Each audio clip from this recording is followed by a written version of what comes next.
Саламатсыз ба, құрметті әріптестер. Бүгінгі бізде кіріспе сабағымыз. Сондықтан да осы міне кіріспе сабағымызда тарихы УБТ жобасы туралы бастайын деген. Байланыста осы курстың, Майтес бағдарламасы курстың және осы жобасының жетекшісі, админ, тренер Ташимов Тілеужан Мұратович. Осы енді біріншіден тарих УБТ жобасы туралы бастай кетейін. Не деген жоба, ол неге керек? Ол біріншіден өзім туралы айта кетейін. Кім деп осы курсты өткізетін. Менің есімім Ташимов Тілеужан Мұратович, жоғары санатты тарих пәнінің мұғалімімін. Өтілім 28 жыл бастап міне мұғалім болып келе жатырмын. Өзім Ақмола облысы Степногор қаласының Бөгенбай Батыр атындағы облыстық арнайы республика Олимпиада резервтің мектеп-интернат колледжінің тарих пәнінің мұғалімін. Ал айта кетсек, өзім не болса осы Майтес бағдарлама бойынша УБТ-ға Қазақстан тарихы және дүниежүзі тарихынан дайындалатын жинақтың авторымын.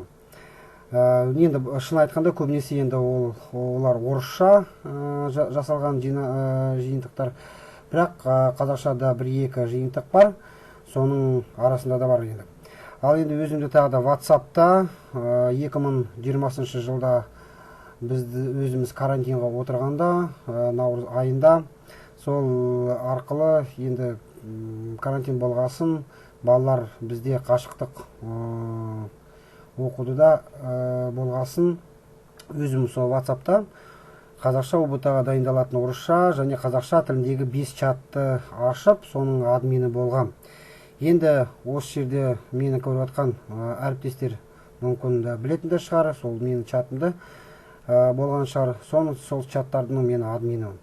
Және тағы да YouTube-та Қазақстан тарихы білім каналының қалаушымын, жүргізушімін. 2013 жылы сол каналды мен бастағам. Соның ішіндегі көбінесе осы қашықтық оқуда болғанда, сол кезде менің каналымдағы көптен көп біздің тарих пәнінің мұғалімдері тақырыпты видеоларды алып балаларға жіберіп отырған. Сондықтан да міне бізде көп ризашылығын білдірген мұғалімдер де болған. Сол YouTube каналымды тағы да даму кезінде дамып алла жаса тағы да жасайтын боламыз. Ол енді бәрі алда. И тағы да айта кетсек, 2019 жылдан бастап мен Майтес бағдарламаны үйрету деген курстың авторы. Тағы да қоса кетсек, мен отбасылы, 3 баланың әкесі, кімге керек болса. Ал енді тарих УБТ жобасына келе қойсақ, бірінші мақсатында бізде былай. Мақсат былай, немесе 1,5 айдың ішінде Қазақстан және дүниежүзі тарихы пәндерінің УБТ-ға дайындалатын толық комплекс құрастыру. Енді қазір жазғы айларымызда, шілде күндерімізде белгісіз бізде қыркүйектен бастап жаңа жыл оқу басталғанда тағы да қашықтық оқуға отыратын болсақ, хабар да бар, 1 қаңтарға дейін мүмкіндігі бар деп, мүмкін болады деп оқитын. Сонда біздің 11 сынып оқушыларымыз жаңа дайындықсыз қалайын деп жатыр. Сол дайындықсыз қалмау үшін деп, менің ойымша, менің жаңа идеям тарих УБТ жобасын құрастыру және толық курсты құрастыру. Сол курстың ішіндегі әртүрлі мәтіндер, видео және дегі тест балаларға дайындап беретін, сондай әрбір тақырыпта сондай дайындап беру керек енді. Содан кейін әрбір мұғалім, осы міне біздің жобаның ішінде кіретін мұғалімдер, олар осы тақырыпты дайындайтын болады, тақырыпты комплекстарды дайындайтын болады. Ол қалай жасайтын, қайдан алатын, қайдан мәтін аламыз, қайдан видео жүктейміз, тағы да көптен көп сұрақтар болады. Сол жоба бойынша мен сол сұрақтарға сол қандай жолын болатын сіздерге айтып беріп отырам. Ал енді арғарата біздің мақсатымыз бойынша бір міндеттеріміз бар. Бірінші міндетіміз 2 аптаның ішінде менің көретін, өз көз көретін жолым жасайтын MyTest бағдарламаны үйрену керек. Біріншіден, екі аптаның ішінде, құрметті әріптестер, сіздер MyTest бағдарламаны үйренесіздер, және тесттерді еркін жасау деңгейге жету керек. Сонда осындай деңгейге жеткенде, сонда сіздер әртүрлі тақырыптардан жеңіл ретінде тез арада жасайтын боласыз. Ол біріншіден. Осы міне 2 апта ішінде біз сондай MyTest бағдарламаны тест үйренеміз, қалай тест жасайтын үйренеміз. Ол бірден. Екіншіден, осы оқу курсы біткеннен кейін 2 топқа бөлініп, курстардың мазмұнын талқылаймыз. Сол мазмұн, мысалы, менің жаңа тәжірибе бойынша жыл бойы балаларға 100 тақырып, немесе 80 тақырып, не 60 тақырып жасау керек. Негізі ең кемінде 60 тақырып жасасақ, ал ең көбі 100 тақырыпты жасап берсек, сонда бір жақсы болар еді. Соны біз 2 топқа бөлініп, жаңағы курстың мазмұнын талқылаймыз. Қанша жасаймыз, 80 жасаймыз ба, 100 жасаймыз ба деген секілді. Содан кейін 2 топқа деген, ол не деген топтар. Ал енді бізде 2 пән, бір пән енді Қазақстан тарихы, 2 пән дүниежүзі тарихы.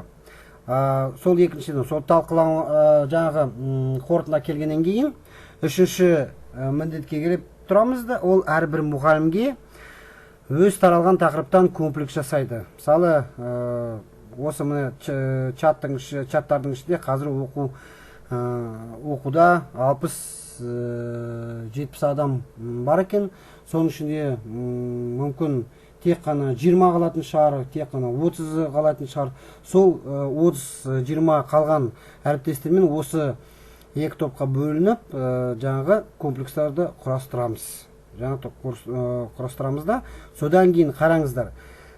Мысалы, біреу Қазақстан тарихы топта өзінің 4-5 тақырыбын құрастырып жасап отырған кезде, аяқ кезінде бүкіл курс толық болғанда, Қазақстан тарихынан ОБТ-ға дайындық курс толық болғанда, жиналғанда, әрбір мұғалім осы жобаға кірген, осы жобаға өз беделді жұмыс жасаған үшін бүкіл толық курсын алатын болады.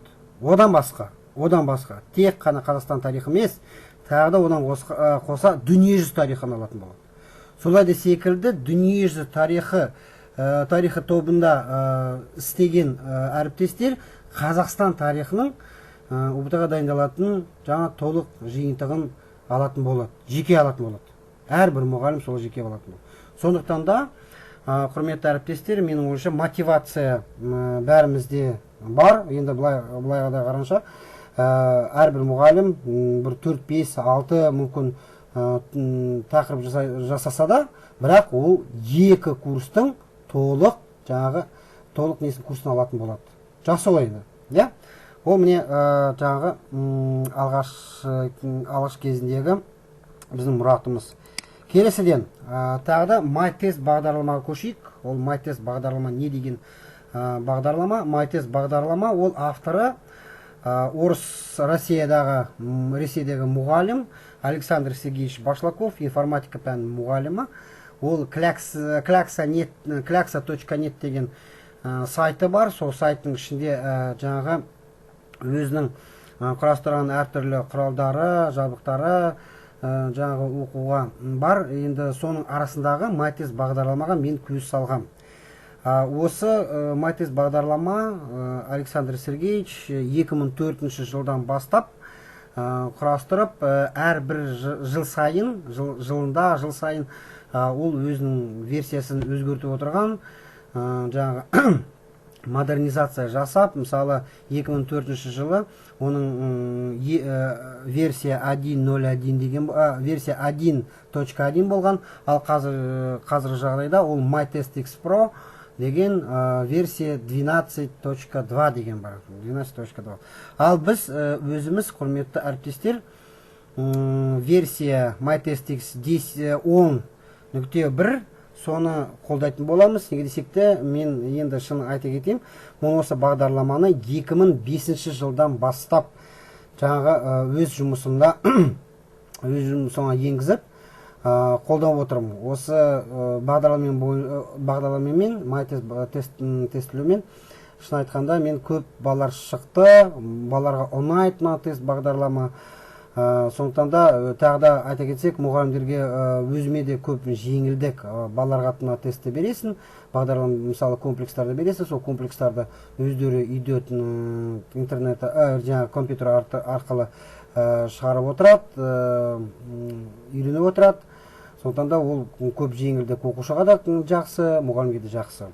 Ал бір ерекшеліктері осы бағдарламаның компьютерлік тестілеудің 9 түрлі тапсырмалары тестпен өткізу.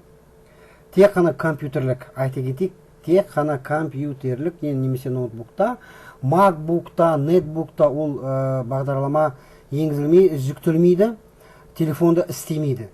Тек қана компьютер арқылы.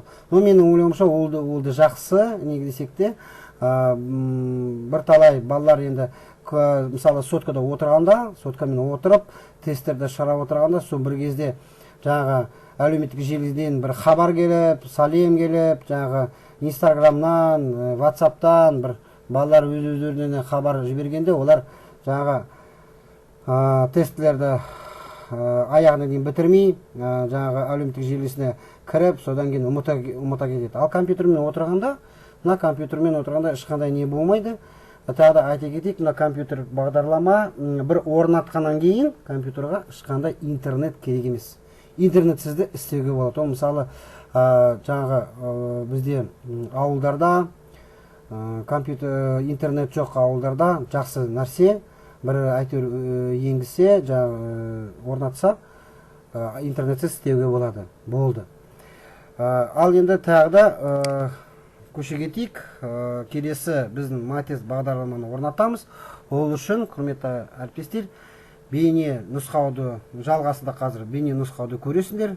Мен өзім қалай орнататын әрекеттерді көрсететін болам. Сол көрсеткен әрекеттерді қайталап, орындап, өзіңіздің компьютер ноутбукқа жаңа бағдарламаны енгізесіздер. Немесе содан кейін мына бағдарламаны қайдан алуға болады? Айтпақшы, айта кетейін, klaxnet.net-тен айтмай қойыңыз, сразу айтам. Ол басқа версия, ол біздің файлдар сосын көрмейді, бір-бірін көрмейді.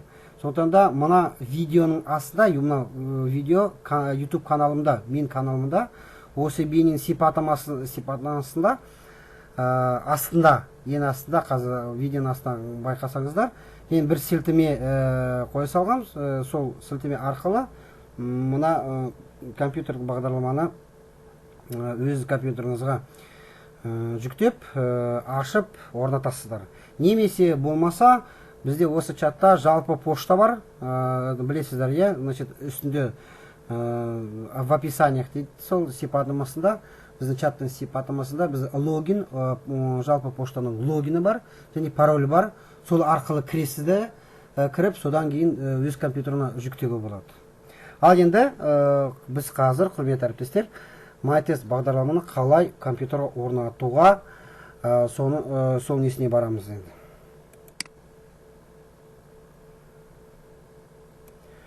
Не, құрметті әріптестер, осындай MyTest бағдарламасы деген болады. Ол жаңағы MyTest бағдарламасы деген папка болады.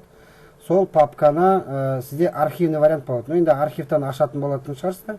Немесе архивті папканы аша алмайтын болсаңыздар, мысалы кейбір кезде шын айтқанда обновление жасамай, сіздер архиваторда обновление жасамай, кейбір кезде аша алмай қалады. Сол не үшін? Мысалы архив поврежден дейді, неизвестный формат дейді.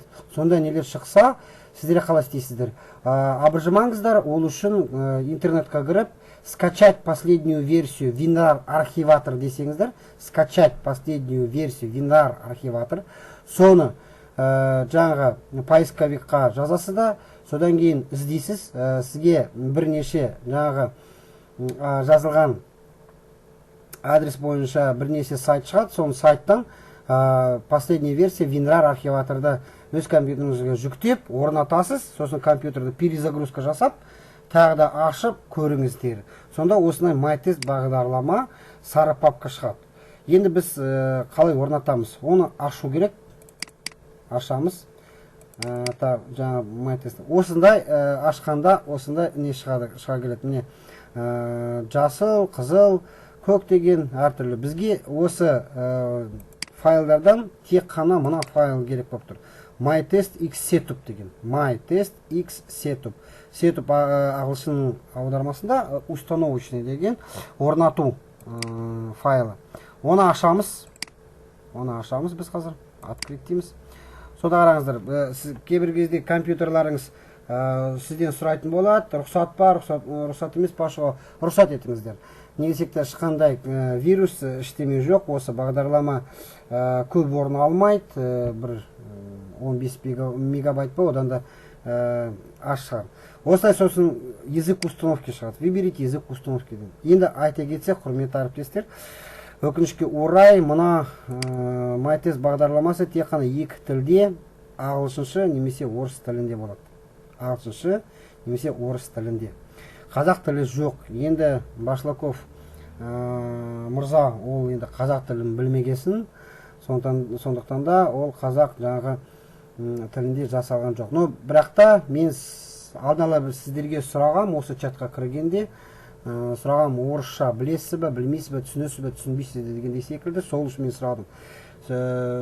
Не десек те, ары қаратай бағдарлама жаңағы тест жасағанда бүкіл командалар, бүкіл функциялар, параметрлар бәрі орысша жазылатын болады. Бірақ мен сізге жаңағы оқу сабақтарында мен сіздерге аударып беріп отырам, не деген, не үшін керек деген түсіндіріп отырам. Ал сонымен орнатайық, тағы да, орнатайық, русский дейміз, окей, русский, сосын далее дейміз, далее, келесі, я принимаю условия, жаңағыда, көрдіңіз ғой, міне, мына жерде тұрған, я принимаю условия деген, соглашение, далее, сосын осылай далее деген кнопканы басып отырмыз, далее, установить деп. Установка мне орнату, тез өтеді, бір 15-20 секундтың ішінде. И осымен бітті, осымен орнатылған деген сөз. Қазір көрсетемін, орнатылады, қазір сұрайды бізді, завершить деп.